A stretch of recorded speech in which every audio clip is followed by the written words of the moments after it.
Hi, my name is John Bechtold, and I'm here with my good friend Dan Brock. And Dan has one of the world premier collections of Zane Grey big game fishing memorabilia. And I thought it'd be fun to sit down with Dan and have Dan tell the story of how he came to acquire all this stuff, because it's a really cool story. It's a little bit of a long, protracted story, but it all began with a friend of mine on the coast who has a little bait shop and tackle shop, and he had Coast of Oregon. Yeah, on the southern coast of Oregon, and he had some antique fishing tackle in there, and I bought it from him. And I says, you know, do you get more of this stuff comes in the door? And he goes, I have old people come in here all the time that want to sell their fishing tackle for money to rent crab rings and get bait and stuff like that. And I says, this is kind of an opportune situation. You mind if I bring some tackle down and I'll put it up for display? And they'll come in and they, oh, I got some of that. And well, we buy. And I said, so when that happens, you can literally call me on the phone and I can tell you what you've got, what it's worth, and what you should pay. Well, it took off. And for a period of about 10 years, my wife and I were going down there sometimes every other weekend.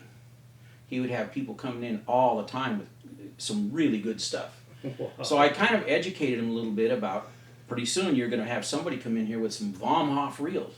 And I told him a little bit about the Vom Hoff history, and it wasn't very long until I got that call. He says, Dan, an elderly couple came in here. They have a whole bunch of saltwater fishing tackle, including several Vom Hoff reels. And he goes, who's Arthur Holliday? And I go, Arthur Kowalowski? He goes, no, it's Arthur Holliday. It's written on the reel. And I go, oh, that's probably the owner. So I says, well, listen, see what it's going to cost you. And he says, well, they ain't going to take a penny less than what they think it's worth. And he goes, so they aren't going to bargain. I just have to cough up the money. And I says, give me a call. I'll help out, whatever it takes. So, and my friend's name is Tony. He called back about a half hour later. He was almost breathless. He says, I buy it all. I said, you bought all of it? Yeah. He says, I went out and looked at it, and they got a whole carload of this stuff, and he says, they wouldn't take a penny less than $250. I went, oh my God. He goes, who's that Arthur Kowalowski you mentioned? I go, well, he was a reel maker in Los Angeles who made reels for the stars, movie stars and stuff. And his reels were not cheap to start with, and they're really well-made reels. And he says, Dan, there's 4 of them in there. I went, what? You realize that now this is, you got to remember, this is back in the 80s. I says, those reels are worth at least $1,000 each. So I says, okay, Tony, tell me what you got to have out of this stuff. He says, I need enough money to buy a 14-foot Gregor lake boat with a 10 horsepower motor that I can rent out for crab. And I says, I've got one sitting out here under the carport. I'll just hook it up to the rig and we'll drive down and do a trade. And he goes, you're on.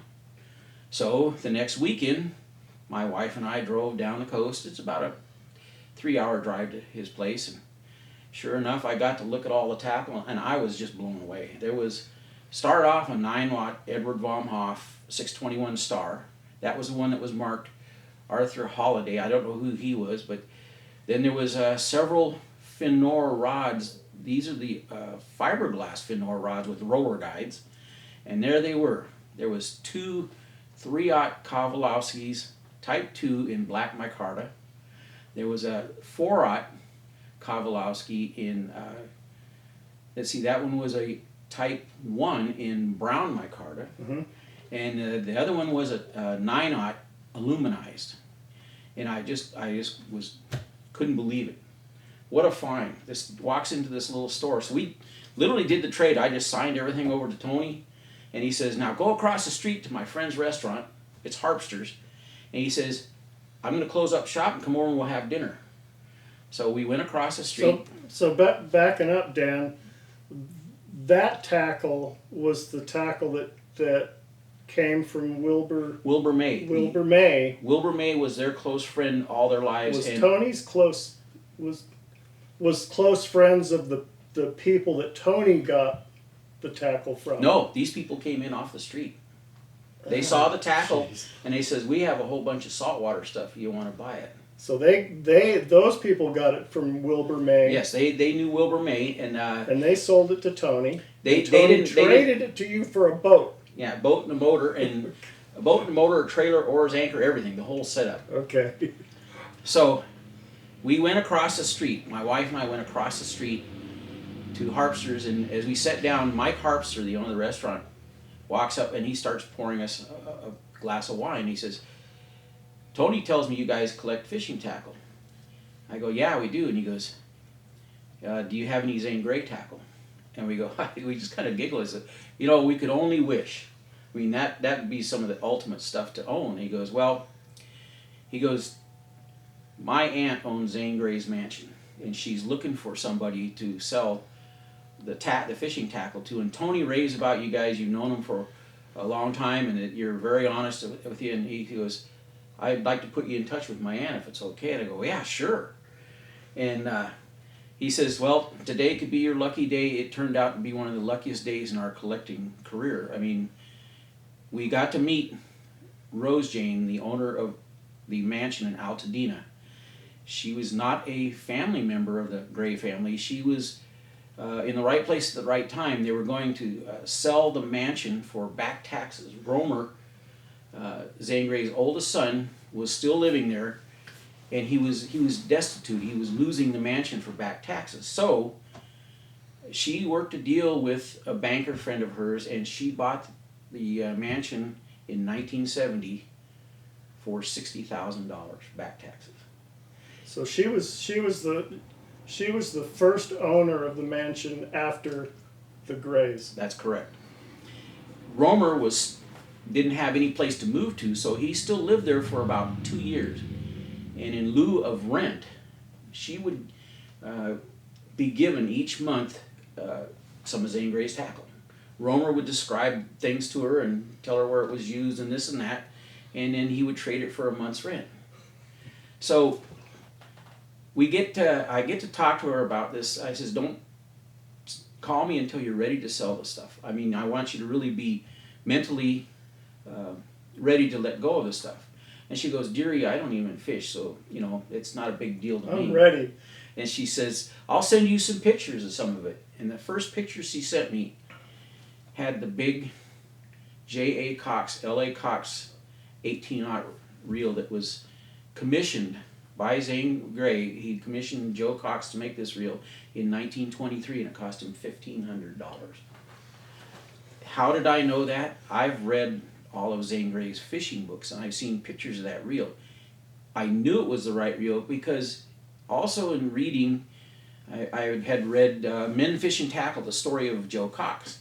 And Joe states in there, while he's being interviewed by Ralph Bandini, that I only made 2 of those reels. One of them was sold to Zane, and the other one still sits over there in the case.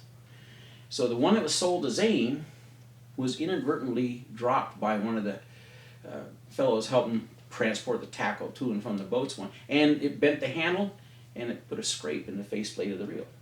So there's only one of those reels with a scrape in the faceplate. Right. So I drove all the way down. I made an arrangement to drive all the way down to Los Angeles to buy this stuff because I didn't want her to send it through the mail. And literally, the first thing she says, would you like to go on a tour of the mansion? I said, oh yeah, I'd love to. So she took me for about an hour to go through and show me everything, and then we went into the far eastern part of that mansion, and you have to go upstairs to get to it, and there's a little hallway. This is the only entrance into this upstairs area, and you come into a room which was called the secretary's room, and in that room there was a table sitting in a corner, and that big reel was sitting there. I mean, the hair on my neck and my arms just went, I'm going, wow, it's the real thing. And I says, all right, you're going to sell that to me? She says, yeah, isn't it a neat reel? I'm going, that thing weighed more than your reel that you have. It weighed more than 20 pounds with the line on it. Yeah. When I went over and I picked it up, and it still worked absolutely flawlessly. It was just beautiful. I mean, you could see it was worn, it was used, but hey, it's probably, to me, it was the most important reel in saltwater history. Yeah, that's an historic reel. It was the first huge format, big game reel, made by anyone, and only two of them were made, and Zane owned one of them. And here I was standing in his mansion and allowed to buy the thing. What happened after that was, for about 7 years, Rose Jane would call us at various times and say, you know, you and your wife ought to come down and visit for a while and spend a week. So we did. And I got to tell you, when you walk in that mansion, it's like going through a time warp. When you walk through the door, you're back in the 20s. It's just amazing. The feeling engulfs you everything. Huh. And if it doesn't raise the hairs on your body, you must be dead, because everybody that we took over there at Rose Jane's invitation said the same thing. They went, oh my God, this is like stepping back in history. It really is. And it was just a wonderful time. So what's what year was the mansion built? How big was it? The mansion was built in 1914 by the Woodard family. They had come out here from Chicago. They had went through the Chicago fire.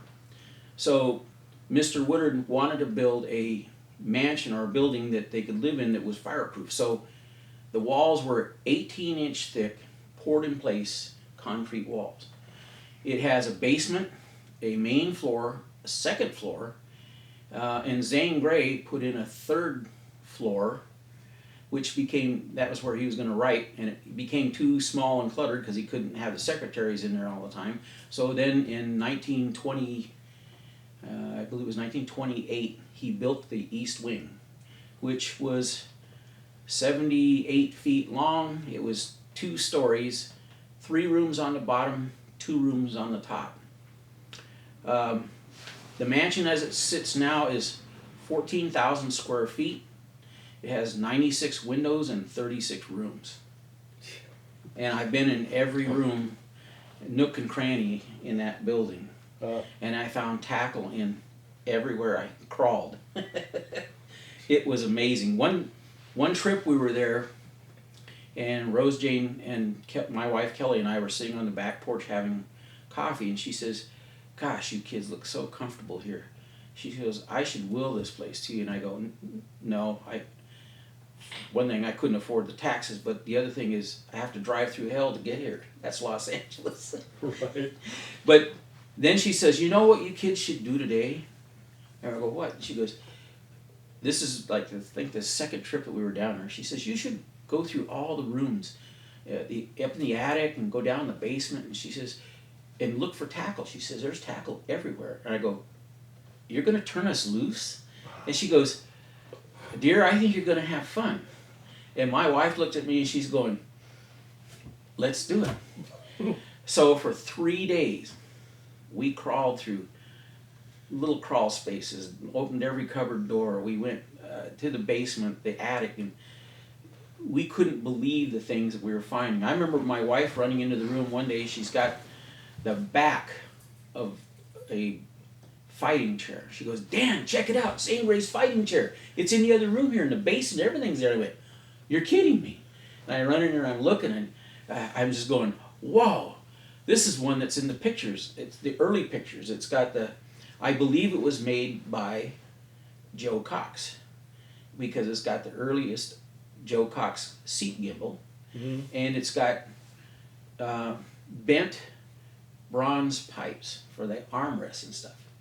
And I've seen the pictures in the book, and there was only an earlier one that was on his first launch that had couplings in it. This didn't have the couplings, so they got in the way when they're fighting fish. They designed this as just a single bent rod for each armrest and stuff.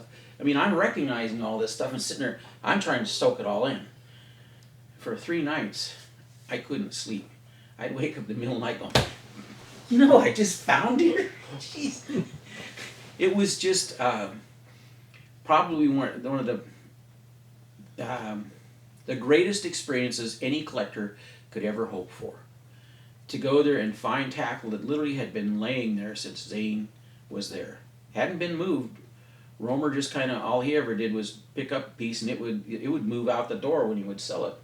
He was doing this because he was destitute. He, as a businessman, was a failure. So he would sell stuff off, we call it off the back porch, to various individuals. One of the individuals was a plumber who helped him through several incidences in the house where they needed plumbing work and whatnot. So he would just ask Romer if he could trade him some tackle for this stuff. And this guy eventually sold it. And I mean, there's so many individuals that came and bought tackle off the back door that if somebody did enough research, you could make a book on the thing. And why, I know somebody's going to ask, could you write a book about just Zane Grey's tackle? You have to understand how much Zane Grey had as far as tackle went. When they went to New Zealand on their first trip with the fishermen in 1925, they had a locker room full of tackle, which they had to inventory for tax purposes. There was over $250,000 worth of tackle in that room. This was what year? 1925. $250,000 worth of tackle. There were gloves by the gross, hooks by the gross, spools of line by the boxes, reels. He had innumerable amounts of reels. I mean, they were going clear across the other side of the world to fish. He didn't want to come up short with fishing tackle, and he didn't. It's just amazing. And there is a book called Tales from the Fisherman's Log, which has that inventory in it. And when you start reading through it, you're going, oh my God. As a collector of over 40 years, I had a friend of mine who jokingly used to say, Dan, I've got a piece of Zane Grey tackle here. So does he over there. Well, you know what, folks? That's really not far out of the realm. He had so much stuff that literally almost everybody could own a piece of Zane Grey fishing tackle. Right, and there'd still be some left over. And there'd still be some left over, yeah. It's just amazing. He even talks about in his book sometimes that the pleasure that he got from collecting tackle. And when I say collecting tackle, he wasn't looking for the old stuff. He was helping develop new stuff. And to me, that would have been, it's the flip side of being an antique tackle collector. This is the beginning side where you get to use things first. Mm-hmm. You get to figure out what works and what doesn't and go back to these guys and say, you know, if we do this or that, we can tweak a little bit, this will be perfect. Right. Zane Grey had a hand in making and developing rods, reels, lines, lures, hooks, Zane Grey teasers. Terminal tackle. Terminal tackle of all sizes. Just to give you one little tidbit. When they first started hooking tuna, when they went to Nova Scotia, they would encounter schools of tuna. And they'd hook one tuna in the school, and they'd be reeling it to the boat, and they'd just about get the fish to the boat, and they'd see another tuna come up and hit their line, and it would break them off. For a while, they were trying to figure out, what is this tuna doing? I mean, why are they doing it? Until somebody paid attention and noticed that in front of that tuna was a little air bubble. That little air bubble looked like a sardine or whatever the bait was they're using. And that's what that fish was hitting. And that bubble was made by the old style swivels. So they developed what was called a bubbleless swivel. And that's just the beginning of hundreds and hundreds of items. And to be able to be at the forefront of all this back then, that would have been an amazing life. Zane Grey's son Romer was the chosen golden son and got to go with him around the world. And one thing he said about Romer is, Romer doesn't seem to care anything about my tackle. He just hooks fish that are way too big and smashes it. So, and that too, I think, led to Romer's downfall in that once his father passed away, the golden ring was gone. What he used to do, he couldn't do anymore, and he literally turned to alcohol and died destitute as an alcoholic. One last story about the mansion. Rose Jane said when she went over to look at the mansion, she walked in the house and there were boxes stacked all throughout the house. You had to kind of weave your way through the boxes. And she says what had happened is Zane Grey had homes in Lackwaxon. He had a home in Payson, Arizona. He had a place out on Winkle Bar on the Rogue River. He had a house out on Catalina Island. And he had fishing tackle and various belongings at all these houses. When Zane Grey passed away, and when Dolly, his wife, passed away, Romer became the president of Zane Grey Incorporation.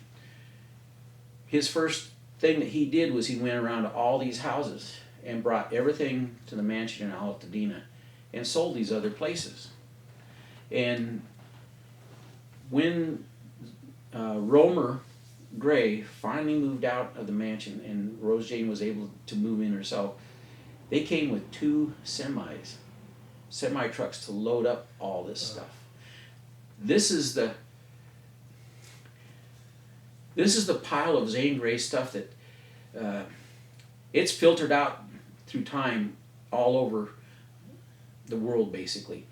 But another thing was his wife, Bee, was there when Rose Jane came to look at the mansion. She came down the stairs in a bathing suit, and she says, "Oh, I'm sorry for the mess, dear. Our servants have not been able to clean the house." And of course, Rose Jane was thinking, "Yeah, servants, you bet." She goes, "There's nobody could clean around all these boxes and stuff." The end of this whole story is that when they moved to another place, and eventually Romer passes on, Bee, his wife, was so fed up with the Zane Grey and the Zane Grey shadow that had hung over her for her life with Romer, that she just threw all this stuff away. Jeez. How can I say that with proof? Not long ago in Lang's, a suitcase showed up, a big leather trunk. And it was found by a guy who, in Los Angeles at one of the landfills, who drives a cat. And this trunk rolls over and surfaces, so he picks it up, puts it on the back of his cat, and brings it home. It's got a yellow and green stripe around it. Well, historically we know that everything that Zane Grey owned would have a red and blue stripe on it. That's because those were his alma mater colors, University of Pennsylvania. I don't remember the one that Romer went to, but his were green and yellow. And this trunk had the green and yellow stripe. But we all know it was some of the Zane Grey stuff. When they opened that trunk, it was absolutely packed full of teasers in the boxes. Mint. And the story goes that this guy had it in his house until his wife got pissed off and says, "Take that damn thing out into the garage. I don't want that piece of junk in here." Well, eventually at Lang's, I believe all those teasers brought about $80,000. And if I were that guy that went home, I says, "Next time I bring a piece of junk home, you're going out in the garage." But it's amazing how far-reaching the belongings of Zane Grey have spread out. The people that I've met, a lot of them were my father's age, or even my grandfather's age, and some of them knew Zane. Zane would give them presents of tackle, photographs, books. And I hear a lot of times about people who lament that, "Well, Zane Grey was really cheap. Yeah, look what he paid those porters down on the Umpqua River when he went fishing. He'd pay him $2 a day to haul all of his fishing tackle down to their camp." Stop. In 1930, $2 a day was a godsend for a logger. Yeah. That was a lot of money. Plus, he would go places all around the world. He would have a huge group of people that went with him. He had a whole photographic crew. He had his secretaries. He had people who, well, his cook, George Takahashi, which this is how much he paid George Takahashi, $200 a month to be a cook in the 20s and 30s. I don't think that's very cheap. I think that's, he wanted to be known for the amount of money that he had made all on his own. That's all he ever wanted people to know, is that he was a self-made millionaire. I believe it was 1924, he was worth over $9.5 million. He would give half of his money to his wife, and the other half he spent on his fishing tackle and trips. Why would he go on all these trips? He would do trips to Payson, Arizona and New Mexico to use the backdrops and some of the situations for his westerns. Then when he would come back home, he'd gather up all of his goodies, go out on his boat, and on the way to where he's going to go fishing, like Tahiti or New Zealand, it would take a couple of months. He would be writing 1,500 words every day, nonstop. And he would produce his books on board his boat. Ironically, when the taxes first came into being in, I think it was 1926 or 7, he almost went broke paying his income taxes, and they wouldn't allow him to write off his boat, which is a legitimate tax deduction nowadays because he's using it in making his money. And this is, again, I'm sitting here blabbering. I could go on for days, seriously days, because we were inundated for 15 years of learning about Zane Grey and the things that he accomplished. And as a fishing person, I don't think anybody's even come close to what he got to experience. He was the first man to fish in New Zealand with regulation tackle. Mm-hmm. In Tahiti with regulation tackle. When they came into the Catalina Tuna Club, and I believe this was 1913, he had announced to everybody he'd become a member, and he says, "My brother and I are going to start catching broadbill with regularity." And everybody just looked at him and says, "Oh, jeez, you're crazy. Nobody can do that." Well, in his experiences with the boatmen that he would hire each year, they actually developed the Zane Grey teaser, which worked. They also developed kites, using kites to catch fish. He was the first to do a lot of this stuff. Yeah. And the situation, if you understand how they used to catch these broadbill back then, is they would troll around out there looking for big game, and that most of the time they'd see a broadbill sunning himself on the surface. So the idea was to get a bait far enough out that when this little old 4 horsepower grain marine engine would be going, it wouldn't put the fish down, the noise. Well, he said 9 times out of 10 the fish would just sink and swim away. Only 1 out of 10 fish would even come up and look at the bait. So they had to come up with something different. And that's when they came up with the idea, first off, the kites. That way they could get the bait far enough away from the boat that it actually started working pretty good. But they didn't quit there. They developed the teasers, because the teasers made so much noise and would wake these fish up. It would make them violent. They want to search out this noise that woke them up. It sounded like some big fish or something going on. These guys would swim over to investigate, and they see this teaser, and the guys on the boat would be taking the teaser closer and closer to the boat, and they'd follow it, and somebody would do what's called a drop back bait, and they'd yank the teaser out of the water, and then the broadbill would see that bait and hit it. This was the first time that they were starting to hook broadbill intentionally. Yeah. And with reason. So again, there's so much that goes on that you have to really be versed in this. When you read Zane Grey's fishing books, you'll gain a new insight into what Zane and his brother, who fished with him all the time, and Captain Mitchell, what they went through. Sometimes it was grueling days. Yeah. Do you think I should tell a story about the 12-hour fish? I think I read somewhere where there was one period where he fished for 60 days and never got a bite. By the way, actually it's 80 days. 80 days. I stand corrected. That was when he hooked the 1,000-pounder. They hadn't been catching anything, and I'm not going to say this is verbatim, but Papa Hemingway's Old Man in the Sea basically follows that whole thing. The old man didn't hook any fish for 80 days. Then he hooks this giant 1,000-pound fish, and when he gets to the shoreline, it's all been eaten by sharks. Well, in Zane Grey's case, it wasn't all eaten. It was only 250 pounds were eaten. Oh. But it still weighed 1,020 pounds. Jeez. But one of the best ones that I like reading is Zane Grey, Captain Dan, one of his boatmen, and his brother Romer all leave Catalina dock at just barely daybreak. And they're going out for broadbill. And they get out there, and they hadn't even been out a half an hour, and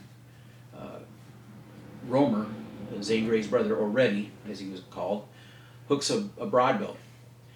So back then, literally, this was man fishing. To break the fish's will, the idea was to put as much pressure on him as possible and break his will. So that's what Reddy does. He sits down in the chair and he's really pumping the rod and he's working the reel and he's doing what he thought was a good job. But about 4 hours into this fish, Reddy is done in. He looks at Zane. He goes, Zane. He goes, can you take over? And he goes, well, if I take over, it won't count as a record. And then so Reddy says, I don't care if it's a record or not. I want to whip this fish. So he talks Zane into it. Zane sits down, straps himself in. Now he's fresh. He's ready. He takes over where Reddy began, basically. He's really putting the meat to that fish. He's just doing everything he can. Well, 5 hours into this fight, Zane's done in. He's going, I ain't going to make it. He goes, I'm seeing stars before my eyes. He goes, Captain Dan, you need to help us. And Captain Dan goes, no, I don't do that. He goes, hey, let's just get this fish in. So again, the two of them, they're done in. Zane and his brother Reddy, they talk Captain Dan and sitting down. And he straps himself in. And he starts fighting the fish. But at this time, all of a sudden now, it's starting to get sundown. And so he says, we're going to have to really get this going here so we aren't here after dark. So he's really fighting that fish. And pretty soon they start hearing this noise. Well, what it is, it's the flying fish in the evening start flittering by. And they look out there while Captain Dan's fighting this fish. He's feeding. After all this probably 10 hours, this fish hasn't even realized he's hooked yet. He's feeding. He's feeding. Captain Dan stands up, takes out his pocket knife, and he says, I don't think this one's coming in, and cuts the line. That's it. Man. Anybody who wants some really great, exciting stories need to read Zane Grey's fishing books. One of the things that I learned about Zane Grey was literary scholars will always say that Zane Grey did not write literature. His westerns were nothing but a form, makeup of a book that was interesting reading and enjoyable, but it wasn't literature. To those people, I say, you need to read Zane Grey's fishing book.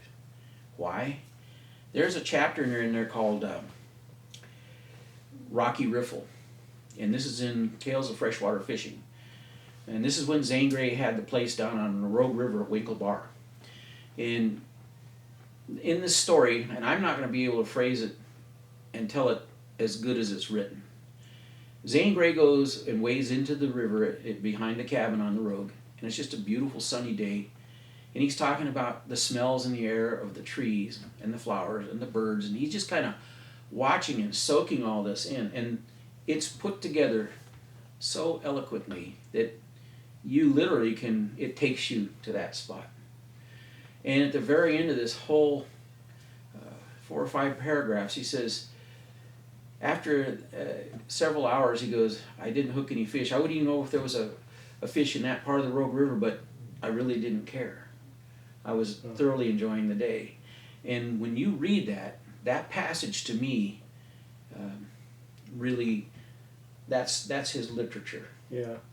And it's sad that probably, I would say 90% of people who read Zane Grey have never read the fishing books. And he has many passages through his fishing books that are similar. Yeah. That they'll move you, they'll put you on the edge of your seat. You can work up a sweat. And everybody says, well, yeah, he embellished everything. Well, I tell you one thing I do know about Zane Grey. He had to experience what he wrote about. Yeah. I don't know a fisherman nowadays that can't tell you a fishing story without putting a little bit of frills in there.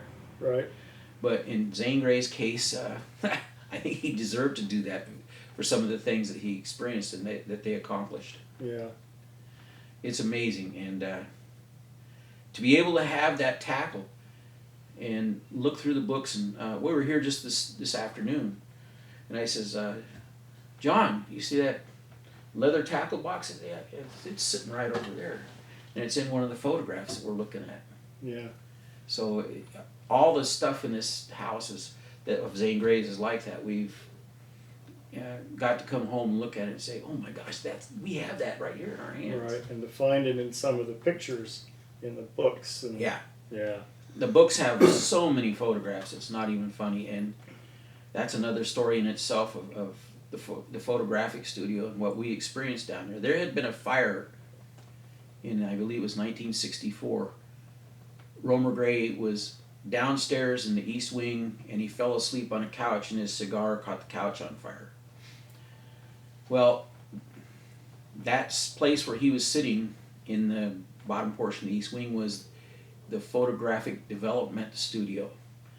And Romer had been going through a lot of the negatives to make prints off them before literally the negatives were celluloid and starting to dissipate. They're going to literally crumble up and go away. So he was making copies of this stuff. How do I know this? On one of the benches that where all the chemicals for the developing process are, there was a pile of negatives approximately 4 feet long and about 2.5 feet deep and a good foot high, and they were all melted from the fire. And that was a huge loss of historic photos. Yeah. But still, there's lots and lots of photos out there. Yeah. Lots of photos. I even have some of the original negatives myself still Yeah. that have survived. Why don't we look at some of the The tackle? some of the tackle and pictures, and Sure. you can tell us about some of them. Okay. So this is some of the tackle that you collected out of the mansion, Dan. Why don't we start on the bottom shelf? Okay. I'm going to start with what I consider to be a very important piece of tackle, and that's these Zane Grey teasers. These we found in the mansion, and you'll notice the colors. They're green with a gold bottom. Why are these important? Well, I had to go to my catalogs that I research. In the 1931 South Bend catalog, on page 21, there is a picture of Zane Grey with the first 1,000-pound fish ever caught. The very bottom of it says, teased up using green and gold Zane Grey teasers. There's only 2 green and gold Zane Grey teasers. They're both right here. Which one was it? I'm not really sure. They've both been used. So to me, it's pretty important that these were the guys that, one of them teased up the first 1,000-pound marlin ever caught on rod and reel. Very cool. And I'm going to just set them over here for right now. Now then, Zane Grey's first marlin that he ever caught, he kept the bill from it. The broadbill, I'm sorry, not marlin. This is a broadbill. This is his bill from that fish. There's a picture of Zane Grey in the secretary's portion of the east wing where he's got all of his tackle laid out. And this bill is in that photograph. How do I know it's the one? It's marked on, well, the back up here. He has the date and whatnot. But that was a common practice back then, to keep the bills off the fish that you caught.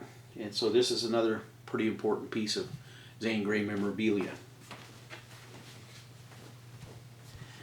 And remember I said something about the development of hooks?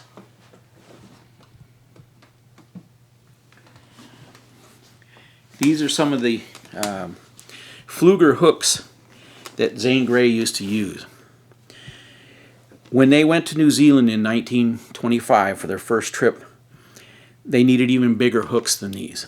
These all go up to maybe 13-aught or whatever, but the largest one they made for Zane Grey was a 16-aught, and it was marked Zane Grey.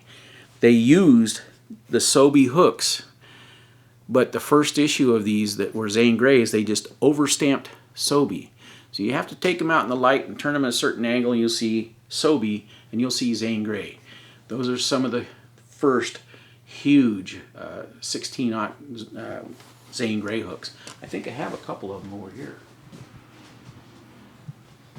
Yeah, in fact, here we go. So you know the first one's because of the overstamp. Yes. And also, this catalog, which you see in this frame portion here, is the 1926 Pfluger catalog, where it talks about these 4 world records set by Zane Grey, his captain of the boat, Mitchell, and some of the other people that went over there with him. They set 4 world records. They caught a 970-some pound black marlin caught by Captain Mitchell. Zane Grey caught one of the largest yellowfins that was ever caught at that time. A record for the amount of marlin caught in one day in the lower left-hand corner. And they caught the first striped marlin recorded. So that's when they decided that they needed to make Zane Grey hooks. I want to show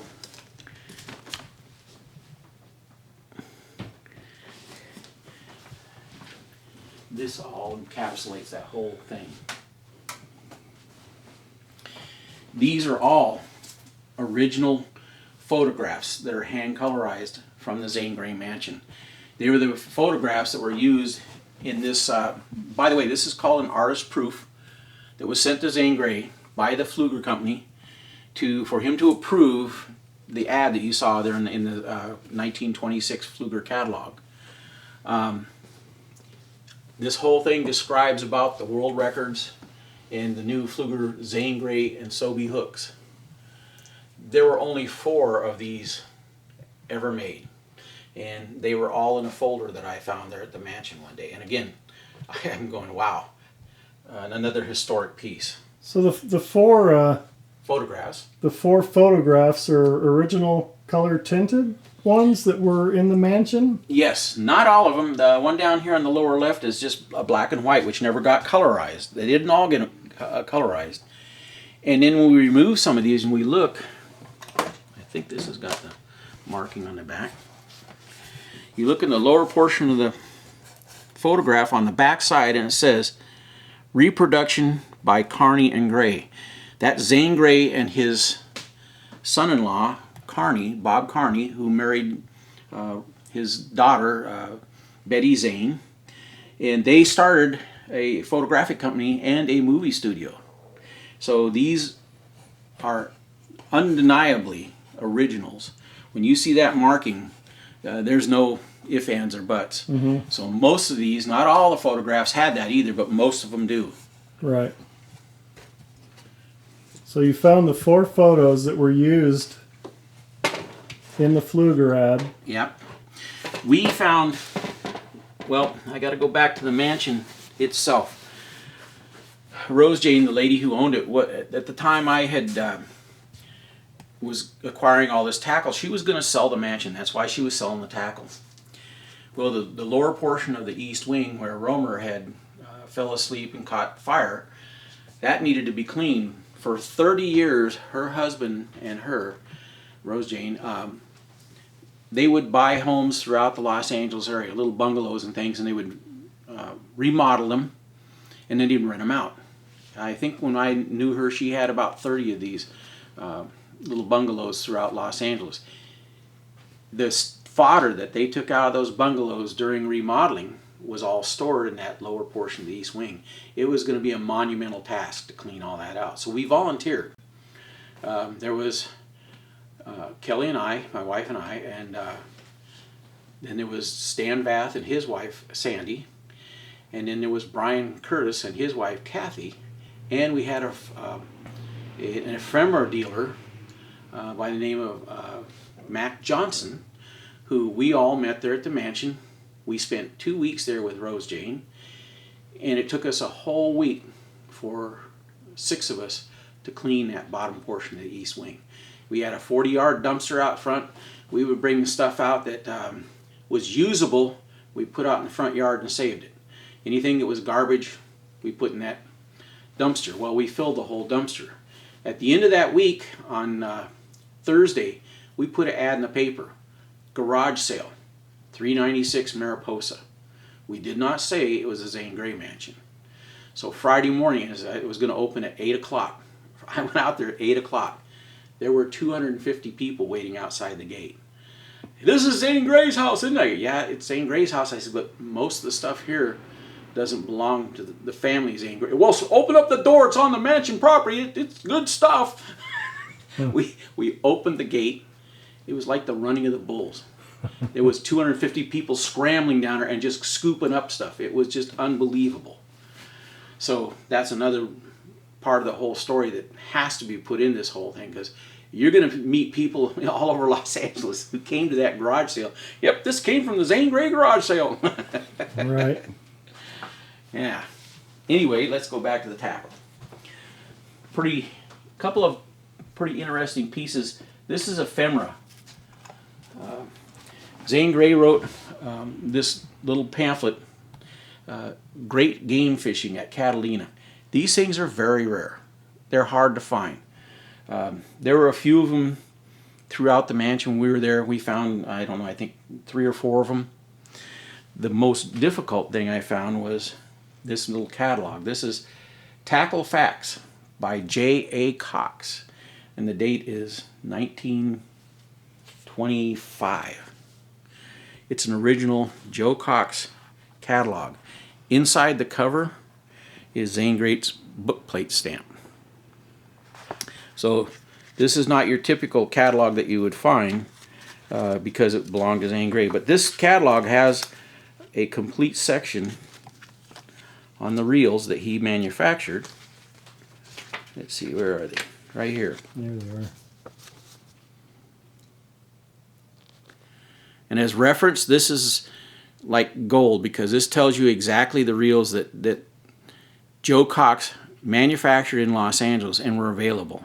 And what they originally sold for. Yeah, and what the prices are right here in the catalog, yeah. Cool. I think there's a few of these catalogs floating around. This was the first one known when it surfaced, but again, this is, well, it's got, like I said, Zane Grey's bookplate stamp in the front. This is an early stamp too. This is not a stamp. This is actually a little label that he put in there until he had a stamp made. He had the money to afford having a stamp made. These are some of the Zane Grey teasers. This was a special color called coral, which was only made for Zane Grey. And these were there at the mansion. My collection of teasers was pretty substantial when I first got done. I think I had like 20 some odd teasers. The first teasers ever made were made out of maple. The bodies were made out of maple, and then they were metal coated. And they were about 16 to 18 inches long. The one that I had was so heavy, I was thinking, gosh, if these guys were bringing these teasers in as they're teasing up a broadbill, and then they yank them out of the water into the cockpit of the boat, they were deadly. So that's when they come up with the idea, we can't make them out of maple anymore. We got to make the bodies out of cedar. So the vast majorities of the ones that were actually produced and used after that were made out of cedar.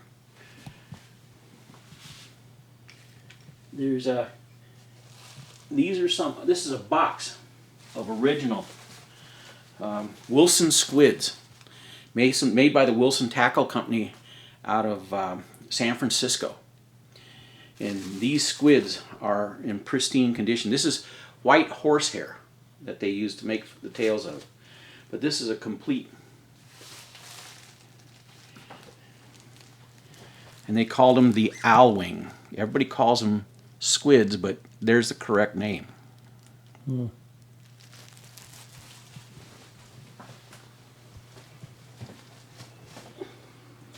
Some of these are some of the tackle that was in the tackle box that I used to have. And these are some of the, first off, this is called a cedar squid. This is what they used before they developed a lot of the bone squids and some of the Catlin squids and things. Pfluger even made a Catalina minnow for use by Zane. This is one that came out of his tackle box, and it's metallized. They're really hard to find, and especially metallized. And there's just two different sizes of the cedar squid. These are not really sought after because there's literally hundreds of thousands of them out there. These were the first ones that they used, and then they developed some of the. Well, let's see. Here's some of the. One of the ones that this came out of Zane Grey's tackle box. This is a wooden squid with a mother of pearl inlay, and as you can see by the hooks, they're quite rusty. This got quite a lot of use. I'm wondering how many fish it really hooked.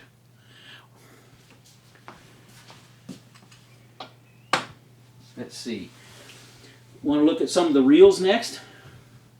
Yeah. So what's the story with the set of Cox reels? Those were in a case together?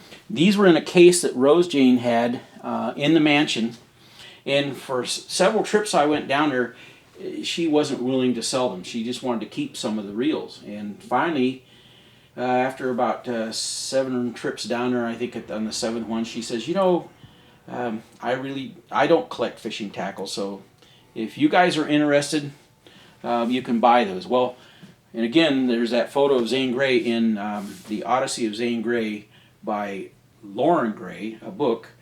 There's a picture of him with all of his tackle. These reels can clearly be seen in that tackle that's spread out there. One of the most important reels, I think, though, is one of Zane's favorite reels that he used a lot. Oh, here we go. This is pretty important. This is what's called, I talked about this earlier, this is a bubbleless swivel. When this travels through the water, it won't have an air bubble coming off of it, so that the other fish won't think it's a minnow and hit it. Right. This is another Zane Grey development.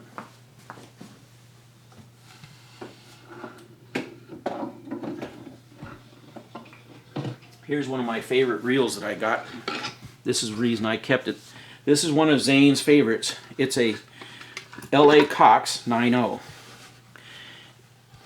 And it came, well, first off, we'll take a look at the reel. It's in pretty nice condition. It shows a little bit of use, but it's not beat up. It's pretty clean, but he had people, by the way, at the end of each day, changing his lines and cleaning his tackle, so it was ready for the next day's use. They were well paid to do that, probably $2 a day, and everybody goes, oh gosh, it was so, no, it's not cheap back then. But here's this was a, this came in this presentation box. This would have been a presentation reel from Joe Cox to Zane Grey. And there you can plainly see ZG's initials on the lid of the box.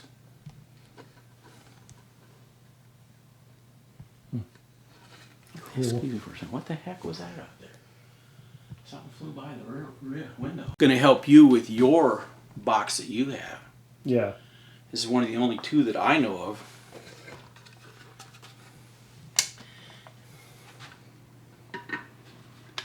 Yeah, that's a nice piece, Dan.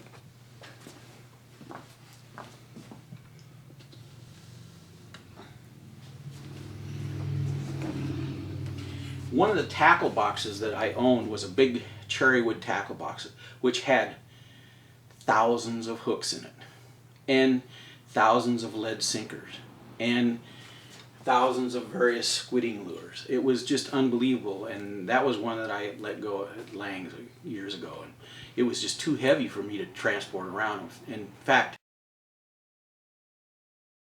out here and picked it up himself because he says we can't. It'd pay for my gas, the shipping we'd have to pay on that box. It was amazing, though. Now, what we need to do is maybe go around to some of the photographs. Yeah. Okay. Yeah, let's start here in the corner. All right. Let's do this. We can put that back later. Okay. This is this is called an extra large enlargement, or a jumbo, basically. It's almost 3 feet wide and almost 2 feet tall. And it's hand colored, and in the corner here it's signed by Zane Grey. This is a picture of Zane Grey and his crew setting up to weigh a 758-pound tuna caught in Nova Scotia in 1934.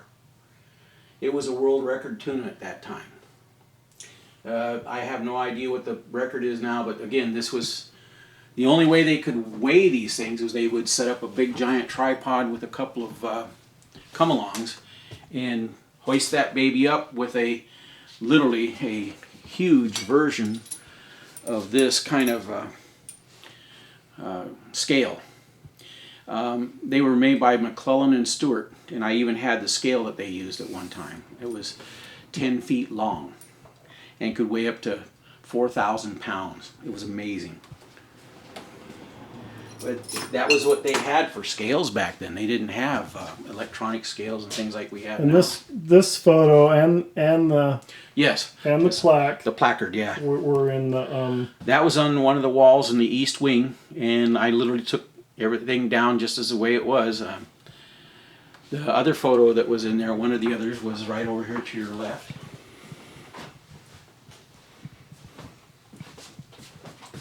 This is a picture of Zane Grey's brother, Reddy.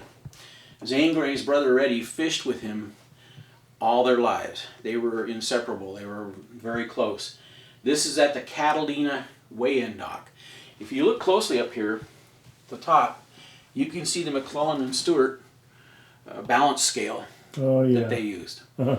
And that's probably Zane Grey's that they used, because he wouldn't use other people's things. He wanted to make sure that he knew the accuracy was accurate. He said that the people at Tuna Club could put him up to a gag and put one up there that didn't weigh things right, so they used their own stuff. But anyway, this is one of the marlin that Reddy caught this when Zane Grey was, he went to New Zealand without Reddy, and Reddy stayed home and set all kinds of world records catching some pretty nice marlin and stuff. The second trip they went to New Zealand, Reddy actually got to go with them. And then this is a picture of one of the fish that Reddy got again. Now, here's what's funny. A lot of people say Zane Grey was full of himself. But I got to tell you one thing, in what I've seen in his books and the photographs that I have, Reddy was willing to give credit to all these guys that fished with him, like Captain Mitchell especially. When Captain Mitchell caught a 798-pound black marlin, he whooped it up. I mean, and he, played it all up. He was proud of him. It wasn't just him out there fishing. These guys were all fishing together. It was them against the fish. This particular fish here is actually a shark. It's a mako. Zane Grey was one of the first people to say that mako sharks shouldn't be lumped in that whole genre of just sharks that are all bad. Sure, they're dangerous, but he says mako sharks were actually game fish. Now the IGFA recognizes the mako shark as a game fish. The reel in the photograph is the reel that I just showed you a little bit earlier, the 9-aught Zane Grey Cox. It's the same reel that's in the photo as in that box.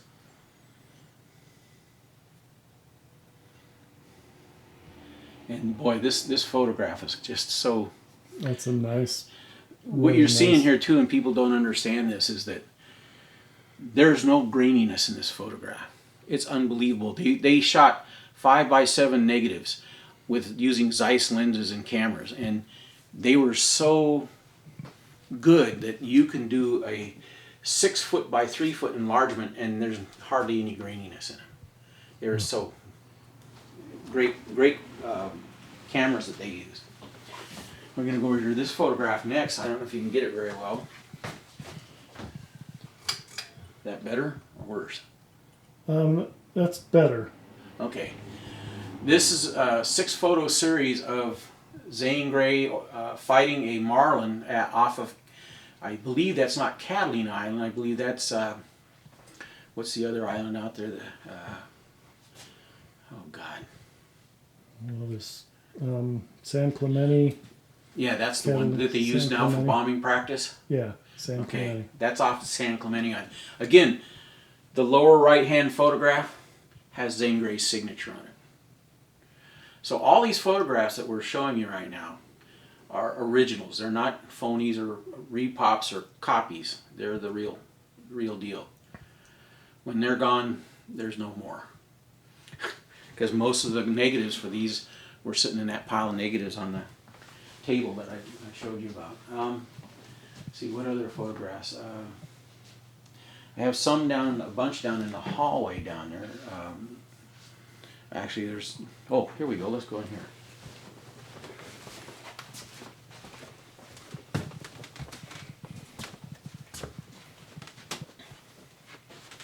You might be able to get it over here. I don't know, can you? Okay, there you go. This is a picture of Zane Grey in New Zealand. They fished the Tongariro River, and these are some of the rainbows that they were catching on the river. They were some of the first people to go down there and spend as long as 2 or 3 weeks just fishing for the trout, which were huge. Do you know what reel he's using there, Dan? The reel in this photograph is a Hardy Brothers 4-inch wide perfect. And that was one of his favorite fly reels. I don't know where that reel is. I wish I did. It'd be nice to have in our collection, but yeah. Here's another great photo of Zane. We're going to throw in a little bit of the freshwater stuff. This is the only known photograph of Zane Grey fishing the North Umpqua River. The name of this hole is the Ledges Hole, and I think this is one of the better photographs. I have a whole album of the negatives that when they fished the Umpqua from 1930 to 1937, and it's the only negatives that were ever taken, and they never published these photographs because Zane felt that he had part in ruining the Rogue River by making it famous. He didn't want to do that to the Umpqua.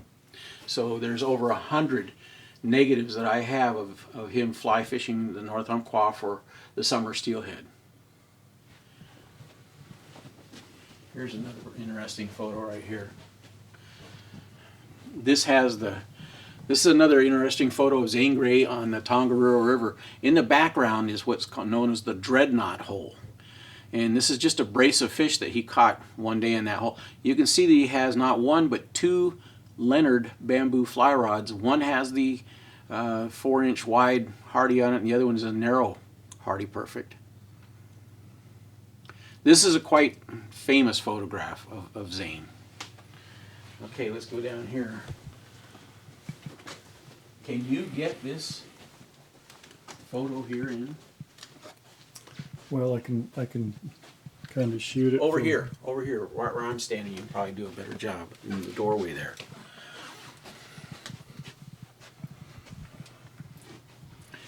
This was one of Zane Grey's personal favorite photographs. He loved the ocean, he loved the waves, and the name of this photograph is called Wild Horses of the Sea. The photograph down here is Zane Grey running a boat down, this is probably, I think this is Paradise Bar, if I remember right. And then this photograph is Romer Grey shooting a rapids at Black's Bar. And what river? And this is all on the Rogue right here. Rogue. These two are on the Rogue. This is a pretty historic photo right here. This is Zane Grey with his first marlin he ever caught. And this photograph's taken on San Clemente Island. This is before it became off limits to the public and it became a bombing range. It's funny because in this reel it's I believe it's an Atlapac reel that he's using, a Pfluger Atlapac. It was before he was buying his Joe Cox reels. So historically there's a progression of Zane Grey owned Edward vom Hoff and Julius vom Hoff reels and some of the Pfluger Atlapacs. Then he was able to, became friends with Joe Cox and started buying Joe's reels. Then a little bit later on he was courted by Hardy Brothers, and they developed the Hardy Big Game series of reels, and one of them, actually the largest one, was the Hardy Zane Grey Big Game reel. Then later in life he meets Arthur Kowalowski and becomes an Arthur Kowalowski proponent. So it's kind of funny to see how he progressed through his fishing career and the reels that he used. We got one last big photo up here. I've got lots of little photos. Kovalovsky produced a Zane Grey model. Yes, yes. Everybody did. This is a picture of the crew. Zane, here we go. Just like I said earlier, everybody thinks Zane Grey was so self-centered. He had his crew who all helped land. This is the first 1,000-pounder with 250 pounds of meat missing. This is in Tahiti. And they're on the beach weighing in the fish. And some of these guys were the crew that helped him on board the launch when they were landing that fish. And it's colorized and it's marked on the back, Carney and Gray Studios. So I have also photo albums with hundreds of smaller black and whites that are original photographs too. Right. And again, like I keep saying this, what you see here is what's basically a little bit of what's left, because so many photographs were lost during that fire that Romer was trying to make reproductions of these, and when the fire melted that big pile of negatives, it's, you know, there's not very many negatives left. There's still lots of photographs out there in collections. Yeah. And but the thing is, with Photographica being what it is nowadays, you can't get anything developed through, well, unless you know somebody who owns an old developmental studio. Everything's done digitally, and digital photographs aren't really worth anything. They're easily reproduced. They can make them clearer, sharper, all this and that, but they're not original photos because they aren't coming from the original negatives onto photographic paper. Right. So, and this little folder here has all kinds of. Here's another one. This. You have to get out here in the light where you can see this. If I got, I'll wipe this thing down.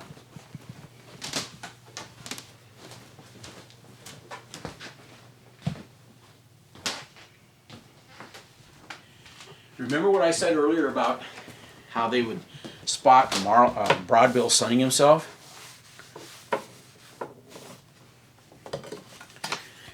Do you see him? Yeah. This is how the earliest broadbill were enticed to hook up. This photograph came out of the east wing, and it was in pretty sad shape. This frame had soot all over it and everything. I was able to save the photograph, and it is an original photo. And again, this is in the book. You'll see it in some of his fishing books too. Mm-hmm. But this is an original, so it was worth to me saving, because it's part of the story of how they had to develop techniques to catch these guys. Right. Most of the early broadbill that were caught were accidental. They were out fishing for tuna, and they'd hook a broadbill. 90% of the time, they never landed them. So early on, first off, the gear wasn't up to the task. The line wasn't up to the task. Zane Grey was the first one that stepped up and says, "Hey, Joe, I need an 18-aught reel that'll hold some 50-thread line, and I can handle some of these fish." Part of the problem was it wasn't the line was heavy enough to handle the fish, but once you got about a quarter of a mile of line out in the water, and that fish is moving through the water, and that bag of line has a huge drag factor in the water, and it's heavy enough that it'll break the line. The pull of the fish and the line going through the water. So they had to develop lines that could overcome that, be heavy, even heavier, so that they wouldn't succumb to that whole scenario. A lot of people don't know any of this stuff, haven't even thought about this stuff. So when the 15 years that I was involved and indulged in all this stuff, I did as much research as I could using his books. There's a lot of other books out there, like what's his name? Harlan Major. His first book on saltwater is very instrumental in setting up a stage for everything that was going on. He gives some of the stories about the early rod makers like Roy Shaver, the lines and how they're developed, and there's a little bit of blurbs in there about Zane Grey and stuff, but there's lots of other books that you have to read them all, because then you get a complete overview, and then all of a sudden you go, oh wow, the big picture comes into view. It's not just a focused intent, you're fixed on just one person or one thing, and you get, I would call it a one-sided view. So when you read all this other stuff, it helps put the big picture into context. Right.